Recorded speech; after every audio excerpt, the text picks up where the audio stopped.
And we're live. Hello, everyone. This has been a long-awaited special offer, which is an interview featuring a client, friend, ally, incredible repository of wisdom about all things to do with alternative financial platforms and new paradigm approaches to how we can disconnect ourselves from this super dysfunctional money system that has a long history of being a system of power and dominance and of inequality, and reinstate our personal sovereignty through the transitional times that we're in. You know, where so many of us are being faced with these huge choices. We are put in these situations of crises, personal crises with our finances and our long-term security. And so I think it's great in a way that we're ready, willing, and open to conversing about these different options and learning more about them. And it really is the possibility of paving a whole new way in the future. So my guest is Marco, and Marco is choosing to be anonymously portrayed here to protect his anonymity. So welcome, Marco. Thank you very much, Ashala, and it's a pleasure to be here. And I look forward to informing your customers of what I know. Awesome. So your viewers, I should say. Yeah, we have such a plethora of different topics and rabbit holes that we could go down that we've talked about and considered. We've decided for brevity this time around, because Marco really has just got such a plethora of information that we could go on for hours, but we're going to try to keep it fairly succinct, and we're going to start today with these topics. Crypto and blockchain basics. I'm going to come in and just be asking some very basic questions about these things, and then moving into blockchain and governance, and finally financial strategies moving forward. So why don't you start off, Marco, with where you'd like to begin in terms of crypto and blockchain basics and how you see this as such an important transitional step for us at this time. Yes. Okay, well, if your audience doesn't have any understanding of crypto or blockchain at all right now, I think maybe that'd be a good area to start. I think perhaps one of the simplest ways to describe crypto and the blockchain is that we have two types of financial instruments there. We have coins and we have tokens. All right, so a coin is just like a dollar note, you know, or a 50-cent coin, and it has intrinsic value, but that's all it has. Okay, so there's an agreed upon value there. So one Bitcoin is worth what, 60,000 US at the moment or something like that. That's the agreed upon value, and that's all it offers. It just functions pretty much the same way as money does. It's not totally fungible like money is, but it is very close to being totally fungible. Okay. The other type of crypto that's out there, other type of financial instrument is one called a token. Now, a token is smart money, it's programmable money, and it's most probably almost like a share in a way. Okay, so when you're buying a token, you're buying a share in a business. Okay, so one of the ones that I really like at the moment is one called Theta. And how do you spell that? How do you spell Theta, that, Marco? like the Greek letter of the alphabet. Okay. T-H-E. So Alpha, Gamma, Delta, Theta. Yeah, got it. And Theta is a good example of how a token works. Okay, so Theta has a whole bunch of very interesting, very powerful organizations behind it. It has one of the founders of YouTube behind it. It has a whole bunch of big companies in the entertainment industry behind it, like Netflix, Sony, Google. Okay, and the reason why all these big companies are flocking to Theta is because Theta is going to solve a very important problem that their data centers are going to have in the future when people finally start buying 8K TVs. All right, so when high definition first came out, high definition TVs first came out, they were 2K. All right, so that was what was considered full HD. Now we have 4K, which is double that. Soon, in a few years' time, we're going to have 8K. All right, so when you're streaming from Netflix or YouTube or whatever, it's like you're doing a full HD 2K stream, you need to have a minimum internet speed of 5 megabits per second to be able to see that full HD quality. Okay. Now, if you have a nice TV and a good internet connection, and you want to watch 4K, you need to have 4 times that speed. You need to have 25 megabits per second internet speed to be able to successfully see a 4K video stream to your TV. Now, when 8K comes out, that's going to be 4 times again. So that's going to be like about 100 megabits per second that you're going to need to stream an 8K TV show or movie. Okay, so that's going to cause huge problems for the data centers that stream this information to you. So for example, in my country, Australia, we would have maybe 1 or 2 data centers.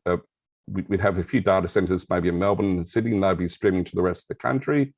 And when 8K comes out, it's going to cause a huge traffic jam when people decide to start streaming 8K content from those servers. And it's technically not going to be feasible to easily stream that without causing buffering issues and you're watching the TV and it's like, and the picture's pausing all the time and stuff like that, because the data centers can't handle that much centralized traffic coming out of them. All right, so what Theta does, it totally decentralizes the traffic for 8K, 4K, and 2K content.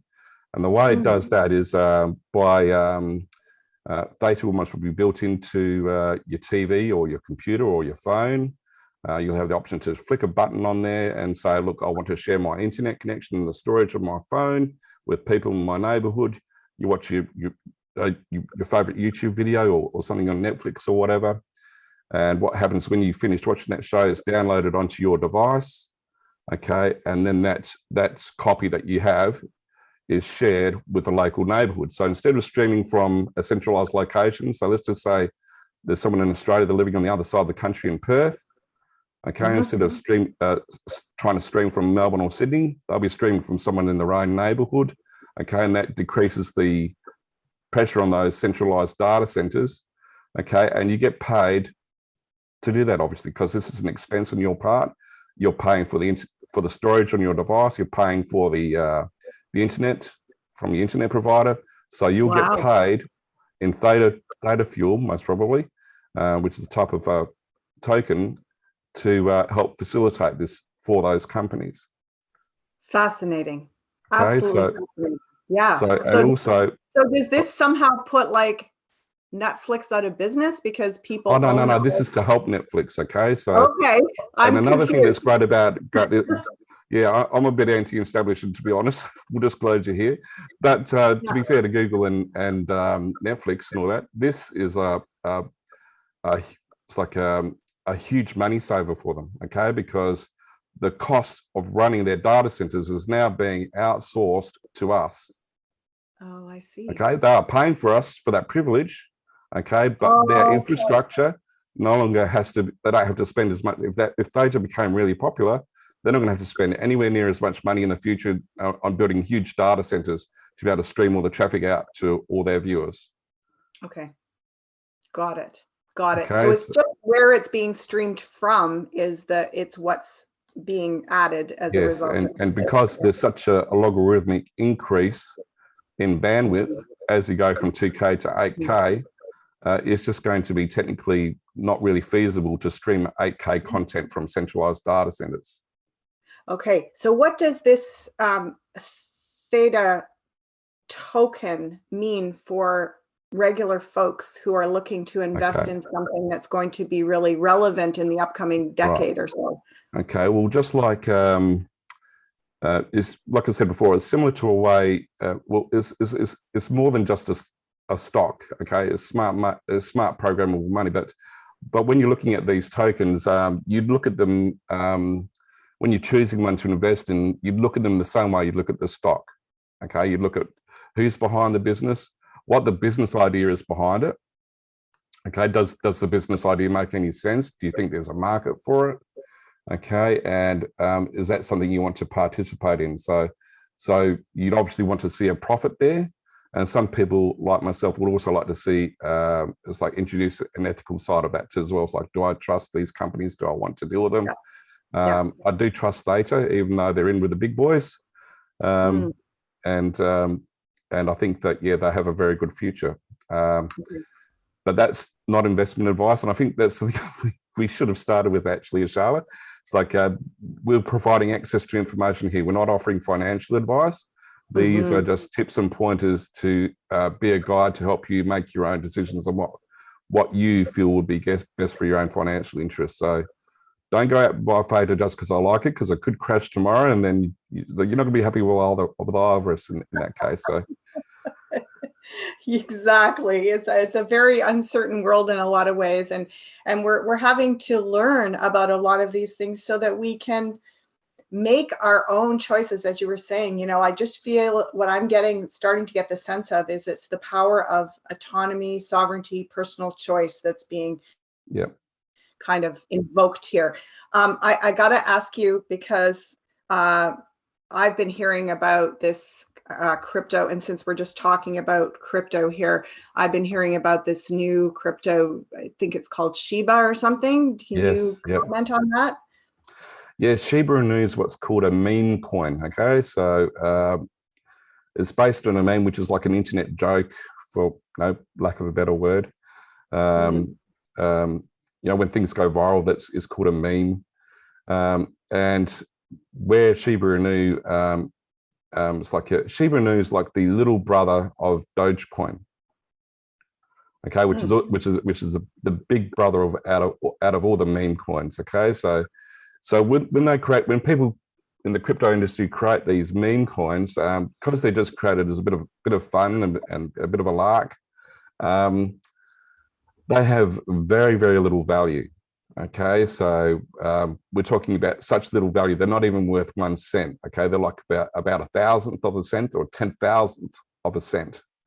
Okay, so what's the purpose? What's the purpose? Well, of it's just something people buy for fun. You know, it's just like it's not meant to be taken seriously. That's I guess what I'm trying to say. Is like is the purpose to kind of really help us wrap our heads around how fast these things can move and how they can grow, and how it's all what about. Some people believe the establishment is trying to do with this. Okay, they want to get us interested in crypto, and seeing these huge, enormous gains that these meme coins are making is one way to pike people's interest and like get them to think, well, gee, maybe I can make a bit of money out of this. So I'll just go back to the big brother Doge Coin for a second here, and Doge Coin, I like to call him Doggy Coin, but people get upset when I call him that. His Doge Coin is based on a Japanese dog.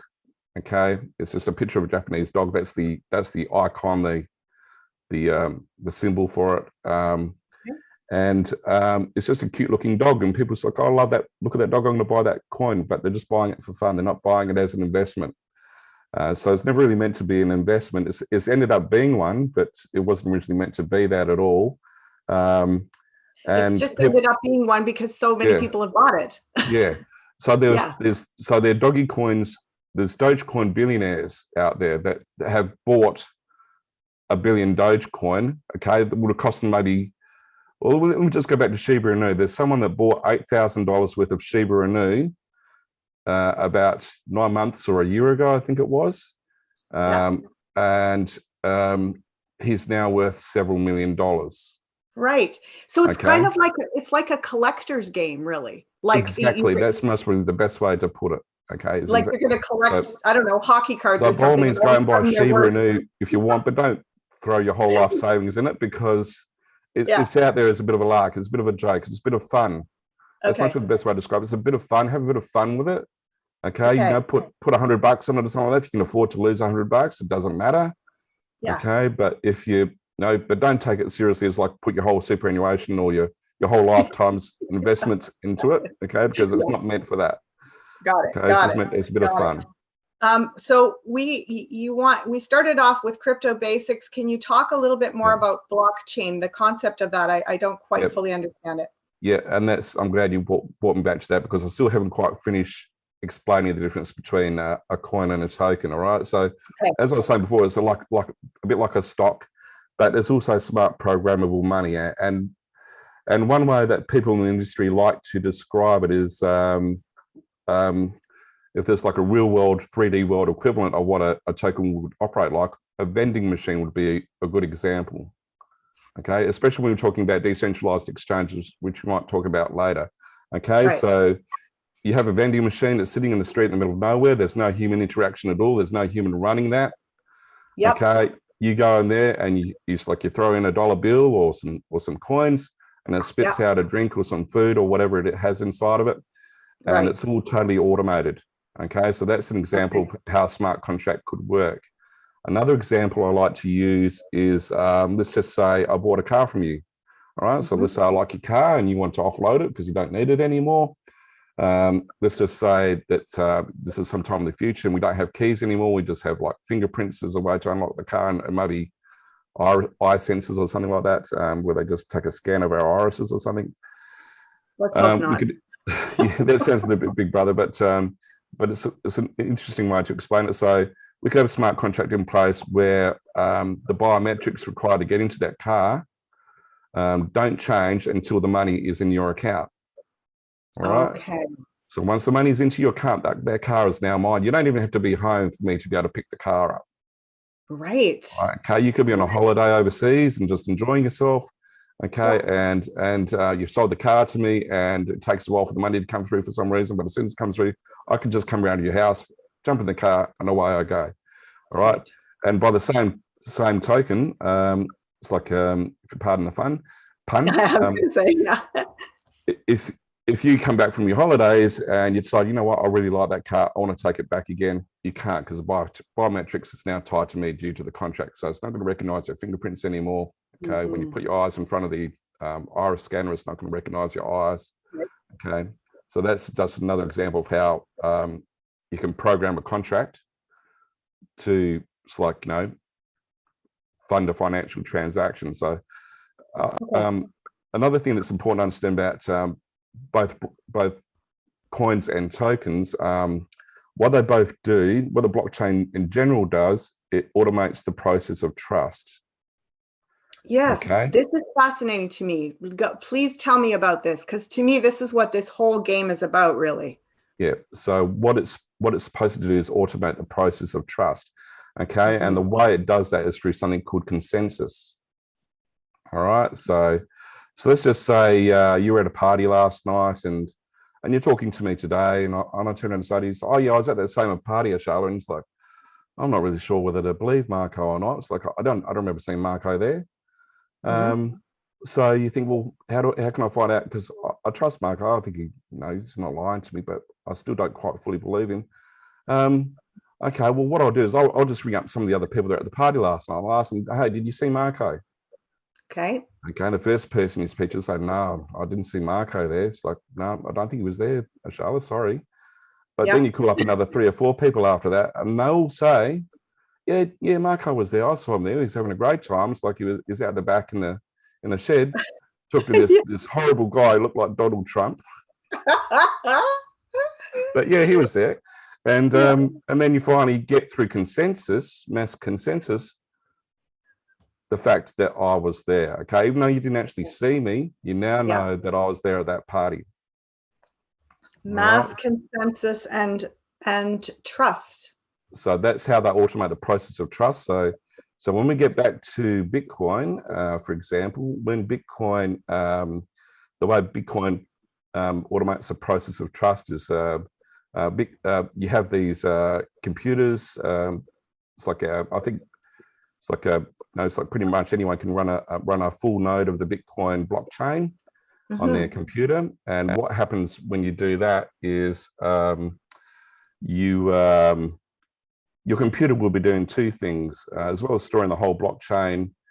It'll be validating transactions and creating new Bitcoins. Now, the way a Bitcoin is created, it's created through something called proof of work, which is another way they automate the process of trust through mass consensus. So the way Bitcoin works is a computer has to solve a mathematical equation, and it has to be the first one in the whole peer-to-peer network of blockchain nodes to do that. And when it's finished, it tells the other computers in the blockchain network, hey, I've just solved this this mathematical equation. This Bitcoin is now mine. Okay, and the other computers run that same mathematical equation again and just check the result against the result that the computer's given. And if the result matches up, they'll confirm via consensus, hey, this computer now has mined that Bitcoin. That the owner of that computer now has one Bitcoin. Okay, right. So back up for a second here. Yeah. Please.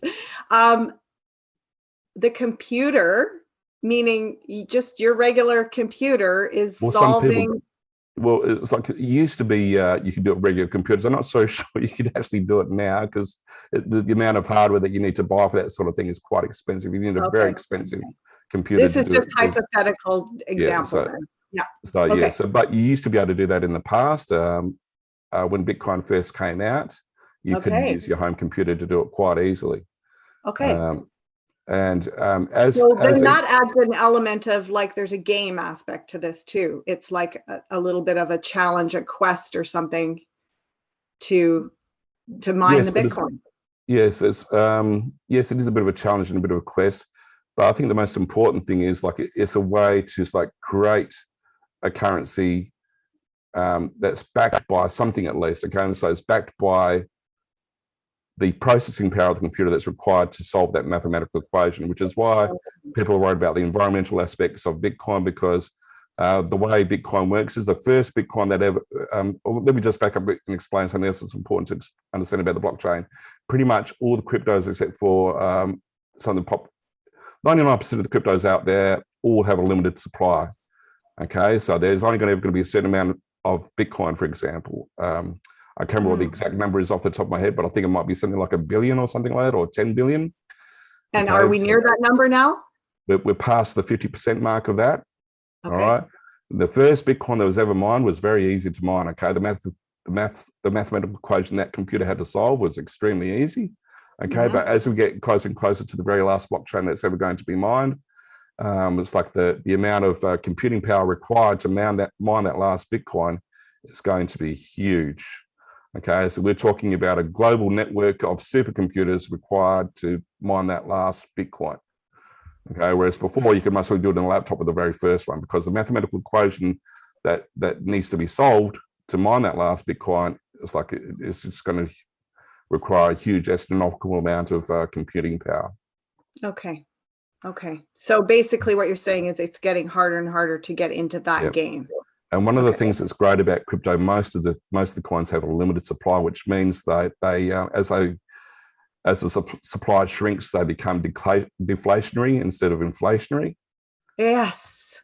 Can you talk a little bit about how that relates to that's basically opposite of the debt-based economy that we've been living under, the debt-based currency system. Yeah. So, but just to back up a bit, deflation is not always a good thing.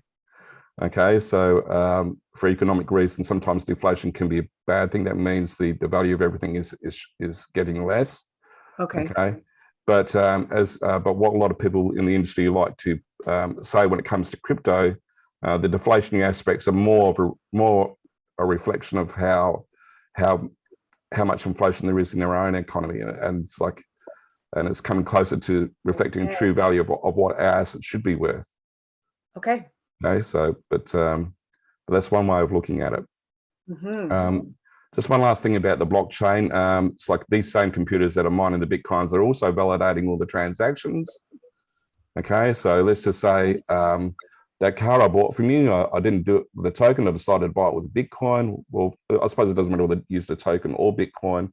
There's going to be a transaction fee involved here, just like there is when you use like a transfer money between bank accounts. All right, and those computers, they get that fee.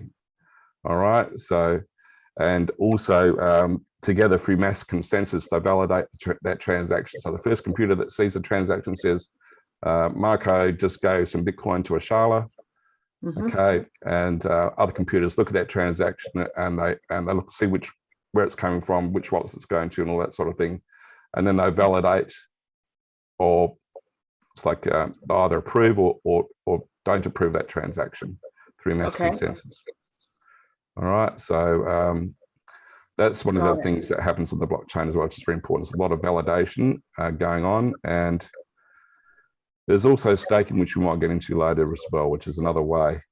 Well, I was just going to say, because in our notes here, I see we've gone from that, which is a continuation of that automation of trust, towards the movement of apps and websites to the next version of the internet. Okay. So so we're in a very interesting time here.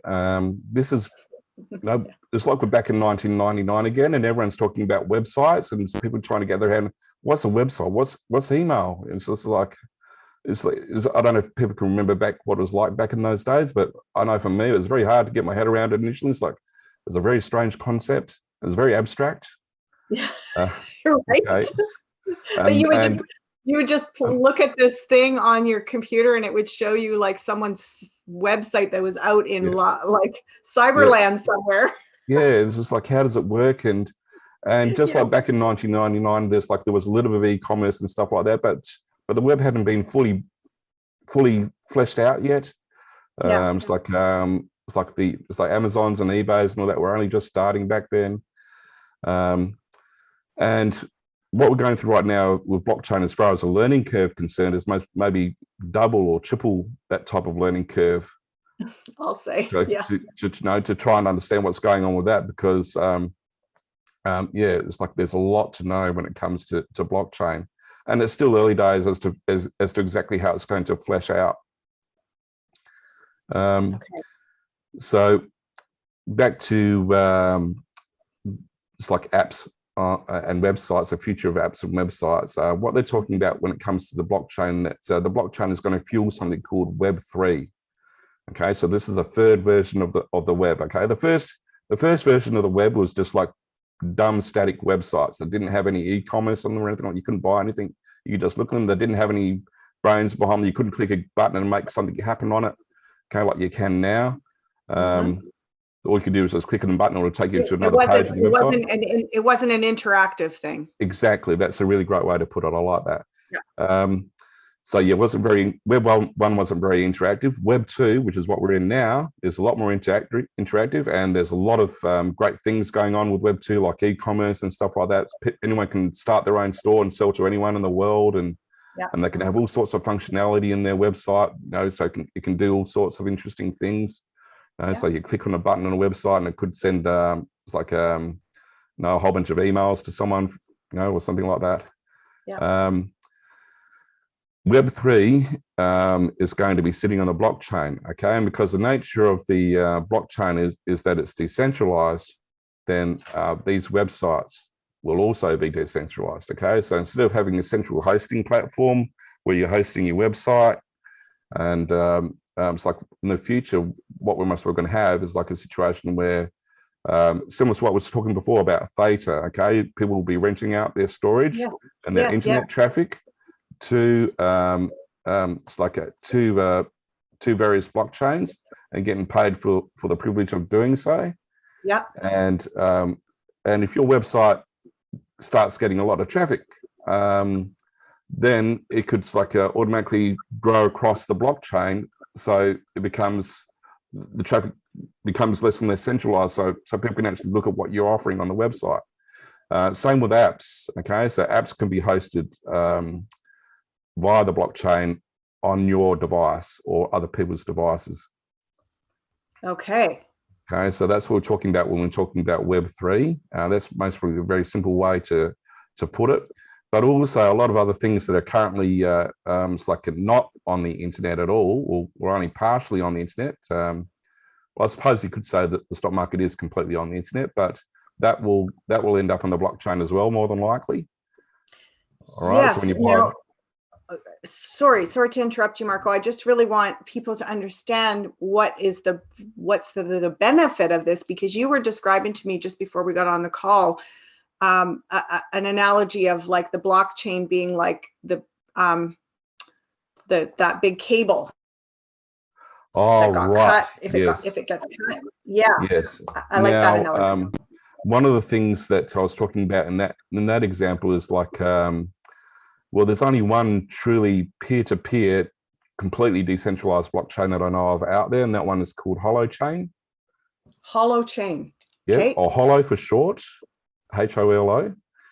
That's an interesting project. But all the other blockchains do have they're not completely decentralized. Okay, there's like they're a lot more decentralized than a single website, for example. Okay, but they're not completely decentralized. They have master nodes which are running the blockchain and all that sort of thing. And yeah, it's just not completely decentralized yet.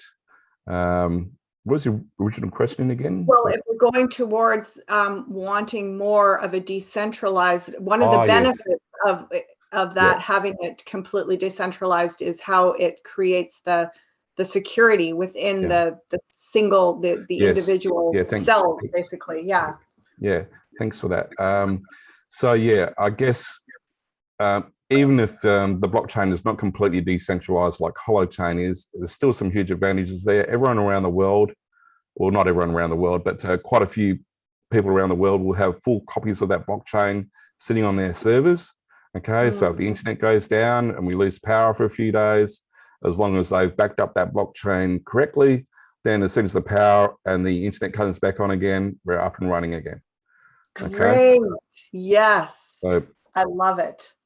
That's super exciting to me, because obviously, that seems to be something that there's a growing concern about, and rightfully so, I believe. Yes. Cool. Okay.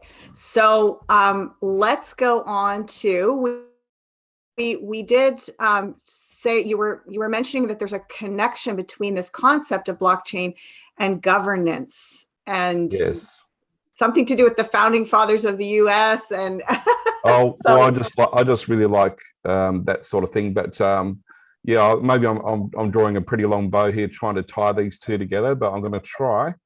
Okay. So let me just first start with how the founding fathers of the US Constitution decided. It's like how they're going to form their government. One of the things they did was they looked at the Iroquois Confederacy. Okay, so this is a confederation of tribes on the east coast of America, and this confederacy was like it was just like a federal government made up of nation tribe states. And the way voting worked in that system was it was quite interesting in the fact there's like a matriarchal system. What would happen, all the wise female elders of the tribes, they would vote for their chiefs. Okay, and then once the chief was voted into power, which quite often usually a man, obviously, they would just step back into their communities and look after their own families and sort of do what they considered to be important to them.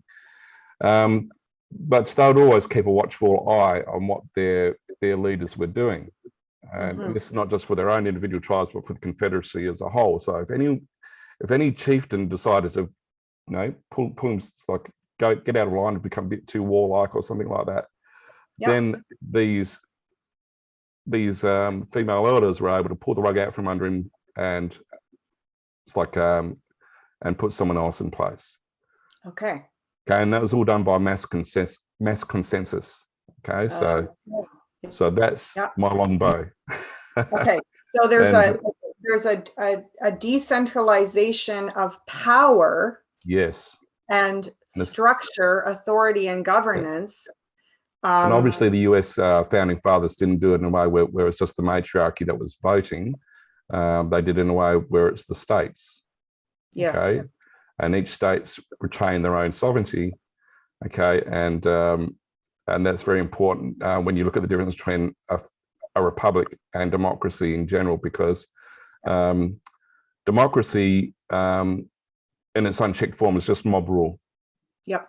Okay. So let's just say you finished the interview with me today and you decided to go out shopping and you stand in the and you take this elevator up to the next floor of the shopping centre you're in, and some nasty individuals decide to get in there with you, and they decide between the three of them that they want to rob you. Okay, before you get out on the next floor. So there's some mass consensus happening there. Okay, it's a form of democracy, but it's not one that we would like because it's mob rule, and it's like we need to have checks and balances in place to protect individual as well as state and national sovereignty. Absolutely. Okay, and that's why the concept of a republic is very important, because it protects that, and that concept of a republic that the Iroquois Confederacy had is like loosely translated to what we have in the US now, which is why a lot of people are so patriotic and love the US, and we have people around the world that just love the United States because they look at what they have, they look at the Bill of the Rights, look at how the republic works, and I think that's something I'd like to have for my own country. So the ideology is amazing, and where some of the centralized power has been obstructed, co-opted, and like it unfortunately hijacked is always a risk. So with that background of understanding how governments work, I might get into the Pirates of the Caribbean stuff later. I'm not sure. We'll see how we go. But but in a nutshell, one of the problems that we have in the blockchain with governance, we'll just back up and explain how governance works right now. Okay, so. So right now we have these decentralized exchanges. So there's two types of exchanges where you can buy crypto from. There's a centralized exchange, which is a business run by a whole bunch of humans. Okay, and it's just like an ordinary business. Okay, so it's like and it's all centralized, and that's good and it's bad. When it comes to decentralized exchanges, it's like that vending machine that I was talking about before, okay? That's sitting in the parking lot, and just put some money in it, okay, and it spits out some food or drink. With the decentralized exchange, it operates pretty much exactly the same way. Okay, you get onto this decentralized exchange, you exchange one type of token or coin for another, and it all happens automatically through a process called automated market making, okay, because it's totally automated. There's no human involvement here. They have oracles, which are a type of crypto that predict what the price of the market should be for those particular token pairs or coin pairs. And when you get involved with a decentralized exchange, you can do something where you can stake liquidity. Okay, so when you're staking liquidity, it's called liquidity mining. And when you're liquidity mining, what you're doing is, like, let's just say you have 1,000 Bitcoin and 20,000 Ethereum. Okay, and 1,000 Bitcoin is equivalent to 20,000 Ethereum for argument's sake. You put that on a decentralized exchange, and you allow them to borrow your Bitcoin and your Ethereum, and you get when people start trading those pairs, there's transaction fees involved, and you get a share of those fees. Okay. Right? Okay. So now, I was just going to ask you, Marco, what is the benefits and drawbacks of both the centralized and the decentralized? Okay. Well, I'll just finish with this first, and then we'll get to that. So you're getting a share of the transactions for giving them the liquidity that they require to run those trades. So the reason why this is important is because let's just say you want to buy 100,000 Bitcoin today. If there's only 10,000 available on the market, then the liquidity is not there to buy it. And by the same, and if you have the reverse situation, you want to offload 100,000 Bitcoin, but there's only people looking to buy 10,000 of it, we have another liquidity problem. So that's where the liquidity mining comes in. It helps solve that problem. And when you get onto a decentralized exchange and you start allowing your coins to be liquidity mined, you get not only do you get paid part of the transaction fees, but you also get issued a governance token. All right. Now, what that governance token does, it allows you to participate in the future decision making of how that decentralized exchange is going to work. Okay. Oh. Okay. So it's like, now it's like a bonus that you get for participating. That's exactly right. So it's like a free bonus you get for free. So not only get a share of the transactions, you get these tokens given to you, which allow you to vote in the future of that decentralized exchange or the decentralized finance platform. And and not only does it allow you to vote. Sorry, go on. Yeah, go ahead. Go ahead. Yeah, so not only does it allow you to vote in the future of how that platform will work. So let's just say, for example, there's a couple of other coins that you would like to see put on the exchange.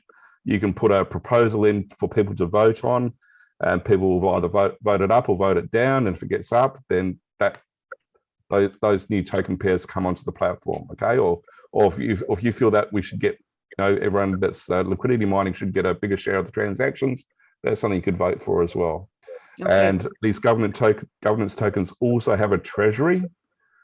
Okay, and what this treasury is used for is to market the platform and also allow other ancillary proposals to be voted on. Okay, so let's just say, for example, someone puts forward a proposal to educate the general public about how their particular decentralized exchange works and how crypto works in general, and they want to put some funds out of the treasury towards that people can vote on that, and that can happen if enough votes get up for that. Okay. And also the governance tokens have value in themselves. Okay, so you don't even have to participate in voting if you don't want to. You can just sell your tokens that you've been given as a bonus out on the open market, and they have financial value as well. Awesome. So this is operating, this whole thing is operating, the decentralized is operating similar to a traditional stock market. Is that right? Well, yeah, but it's more like a vending machine because there's no human involvement at all. Well, no direct human involvement, I should say. There's no centralized person that is running this. It's like a AI stock exchange. I think it's maybe exactly like a vending machine. Okay, so so there are founders of these decentralized exchanges, and I suppose they have some ownership to a certain extent, but they're not really running it. The exchange is running on its own like a vending machine does. I guess what I'm saying is there's an intelligence that's making these predictive analysis. Yeah, that's where we get into oracles and stuff like that. And that's a very complex part of the blockchain. So I'm not sure we won't go there today. We'll just stick with more of the basics, even though this feels pretty complex to me already. Yeah. So can we go now to centralized exchange and a little bit more about the benefits and drawbacks of that? Okay, the centralized exchanges. Well, the benefits of a centralized exchange. They're much better for beginners, okay, especially centralized exchanges like Coinbase. Okay, so if you know nothing at all about crypto, you just go to the Coinbase website, and especially if you live in the US, you'll be able to withdraw money as well. But even if you don't live in the US, you'll at least be able to buy crypto and then just send it back to another exchange where you can cash it out. Okay, and you don't have to know anything at all about how crypto works. Got it. To be able to deal with that. Okay, whereas you do need a little bit more knowledge to deal with decentralized exchanges. Right. Okay. The disadvantages of the centralized exchanges, they're owned by people, and also they're a little bit more prone to hacking than decentralized exchanges. So that's another thing that's important to understand about crypto. And one thing I haven't mentioned yet is that you are your own bank. Okay. There's no one to call if you lose the seed phrases, which are a lot of the keys for your crypto. It's like if you lost them, that's bad luck, unfortunately. So you've got to be very careful how you secure your funds.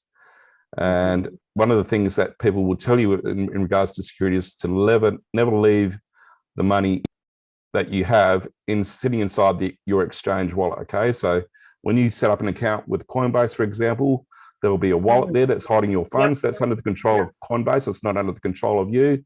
So what they're telling you is like what the experts will tell you is like you need to make sure that your money is never sitting on that exchange, that you've transferred it out into a wallet that's in your own possession.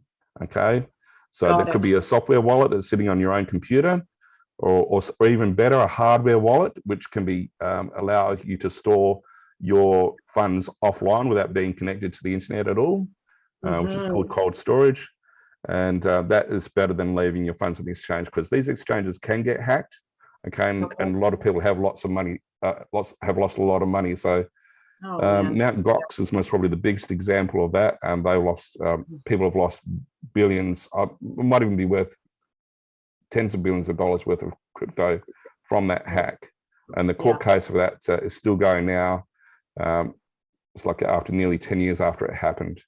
Right. Okay. So these people have lost their money and they still haven't got it back yet. Yeah, really unfortunate.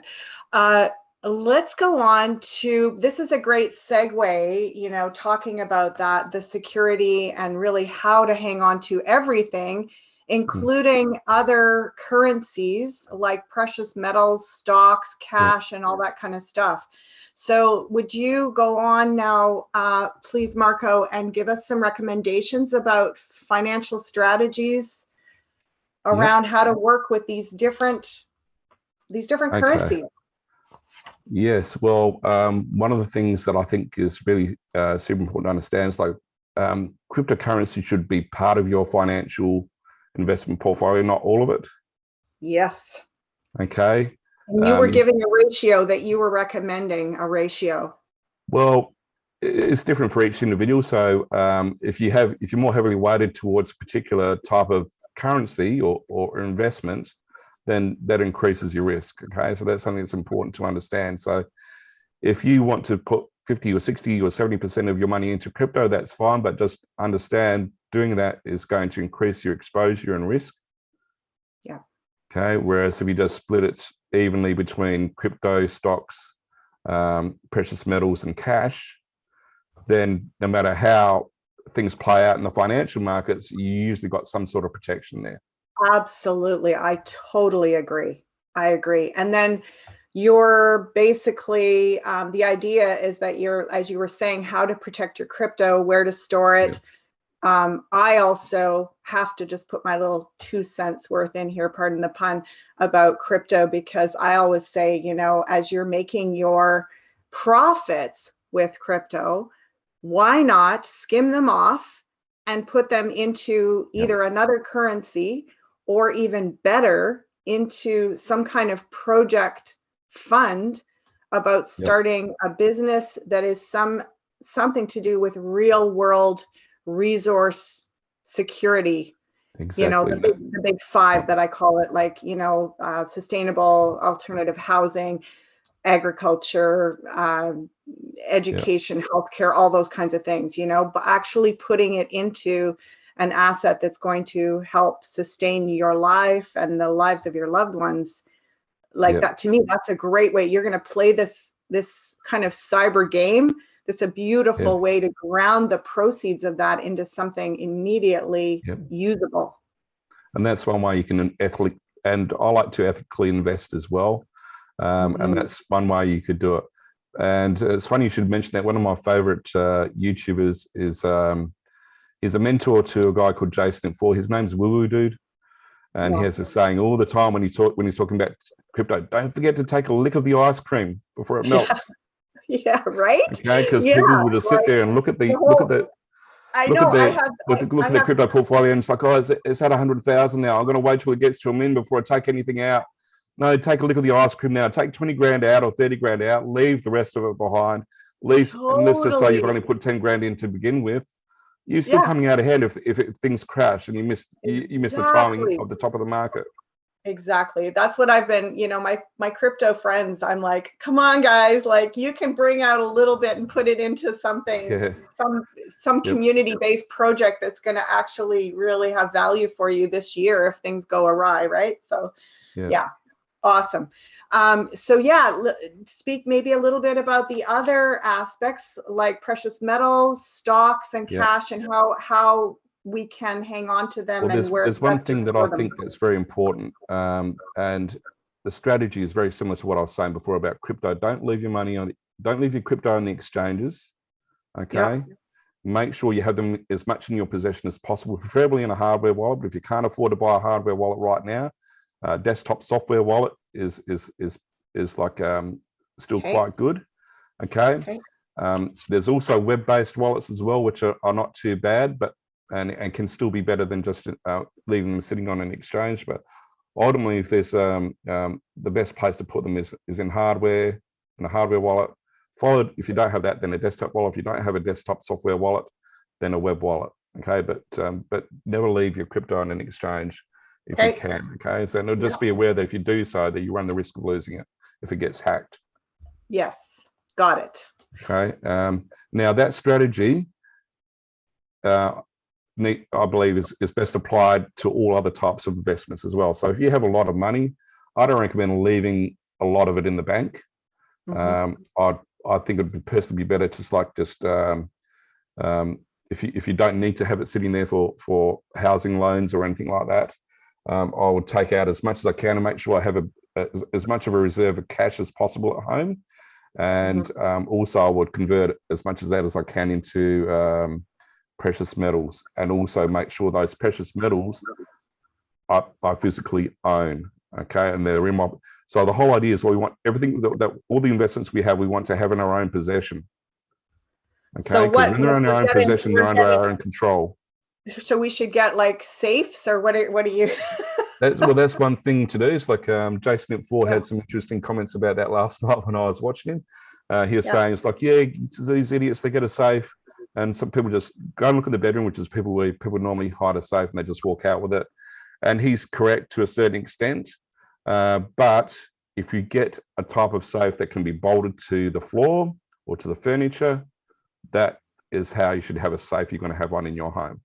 Okay. All right. So you don't want to have one that people can just pick up and walk out with. Okay. Got it. All right. So if it's bolted to a big piece of furniture or to the floor, that makes it pretty much almost impossible to do that easily. If you got it buried in your back garden. Yeah, well, that's not very smart either, because if people forget where you buried your treasure. Yeah, might have worked I don't think that even worked very well in the old pirate days, to be honest. I know. Yeah, so really, in a nutshell, if I could just sum it up in one sentence, it's like, make sure whatever investment you have in your possession, okay, and that you have the physical ownership of that in your possession. So you don't want to buy a silver certificate, okay, you want to buy the actual silver itself. Yes. Okay, if you have money sitting digitally in the bank, you want to have as much of that as possible sitting, and doesn't have to be in a safe at home. You can, there are like storage units where you can rent safes out for like $10 or $20 a month.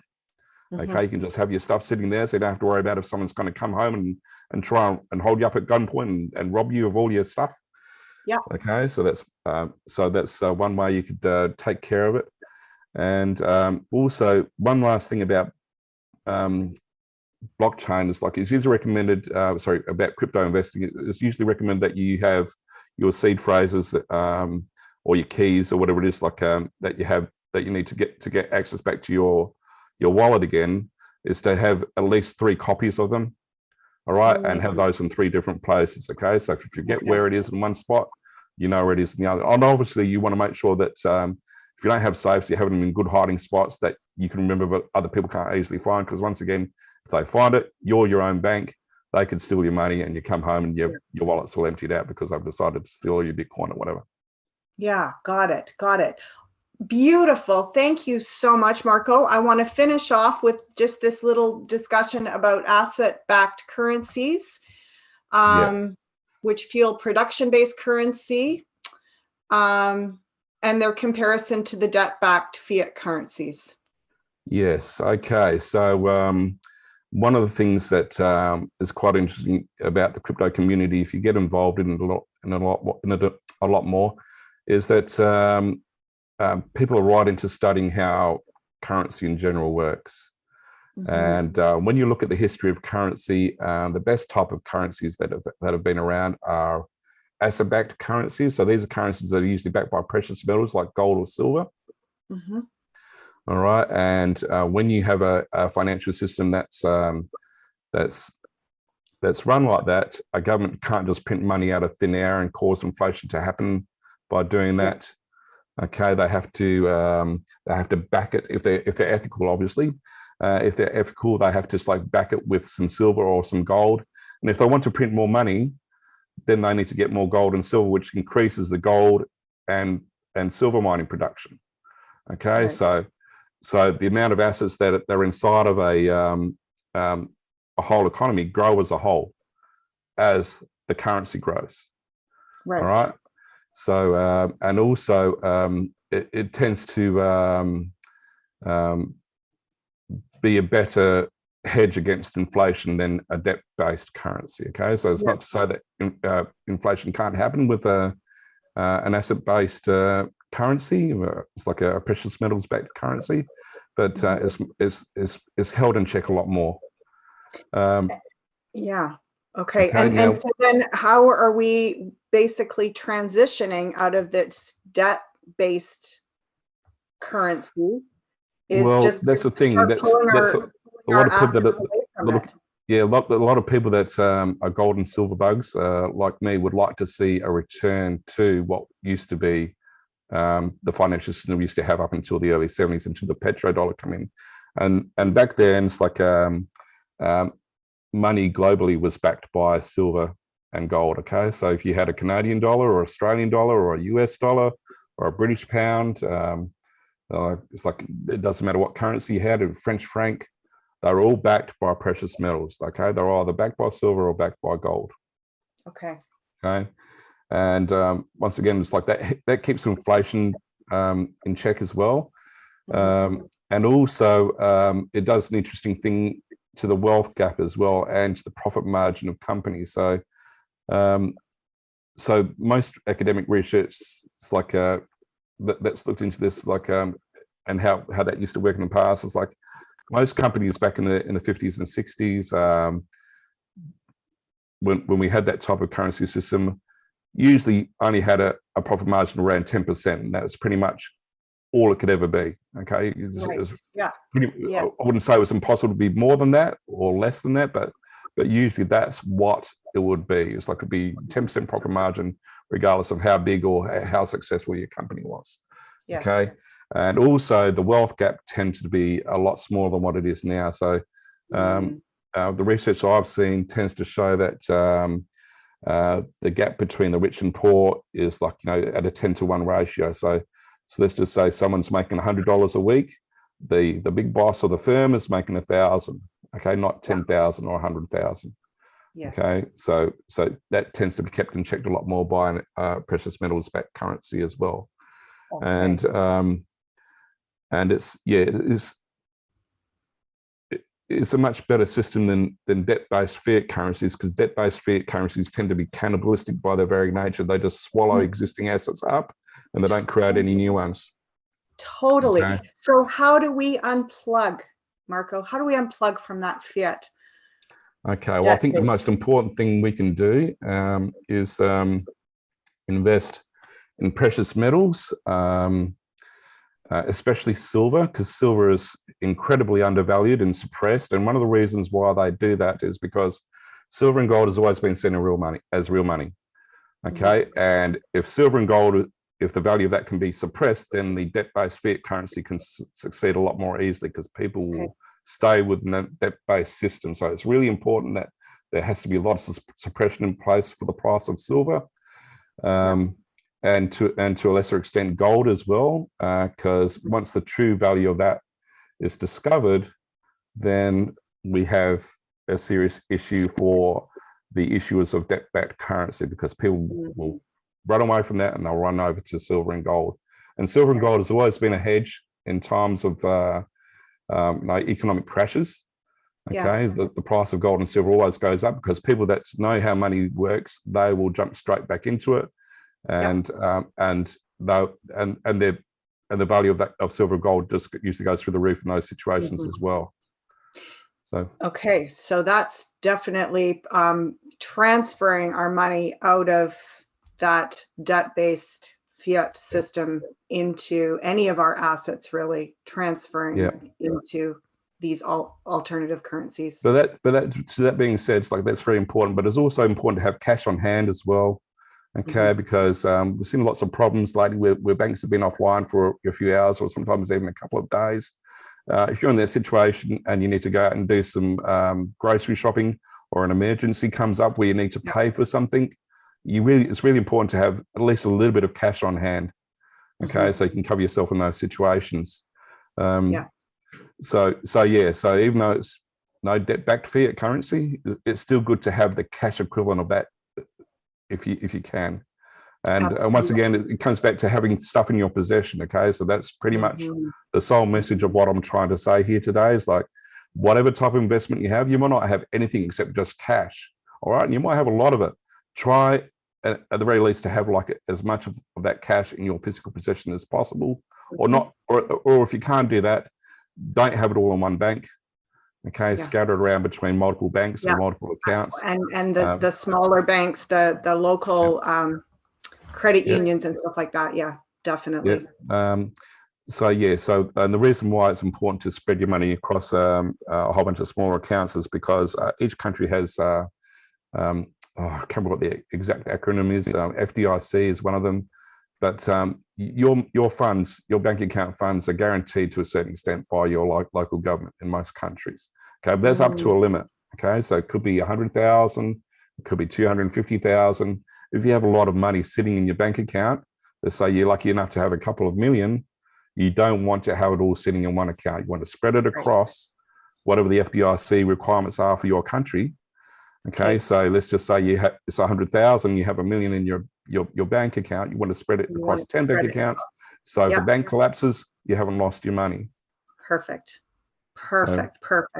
I love it. Oh, Marco, this has been so informative and exciting. I can't wait to share it with my audience. It's been a pleasure sharing this with your audience. Yeah, and I just want to say we are planning to do at least one, perhaps two more interviews in the upcoming month.